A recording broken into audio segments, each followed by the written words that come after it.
شیخ محترم سوال یہ ہے کہ اگر کوئی آدمی یعنی اگر امام 3 رکعت پڑھا رہا ہے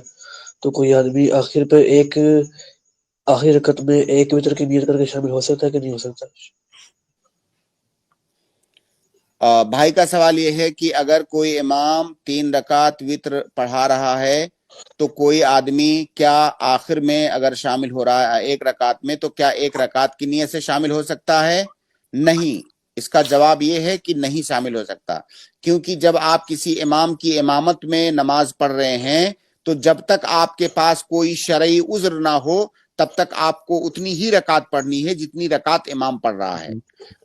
اور یہاں پر آپ جو 1 رکعت اس کو بنا رہے ہیں، آپ کے پاس کوئی عذر نہیں ہے، آپ کیوں 1 رکعت بنا رہے ہیں؟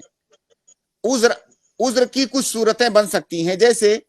کوئی امام جو ہے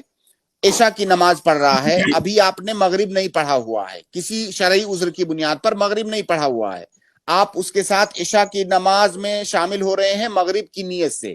اب آپ کے پاس عذر ہے کہ آپ 4 رکعت نہیں پڑھ سکتے، آپ کو 3 ہی پڑھنا ہے کیونکہ آپ مغرب پڑھ رہے ہیں، ابھی آپ نے مغرب نہیں پڑھا ہے، تو وہاں پر آپ 3 پڑھ سکتے ہیں، یعنی امام سے ایک رکعت کم۔ لیکن یہاں پر جو آپ وتر پڑھ رہے ہیں اس کے پیچھے آپ کے پاس کوئی عذر نہیں ہے، لہٰذا جتنی رکعت امام پڑھ رہا ہے اتنی رکعت آپ کو بھی پڑھنا ہے۔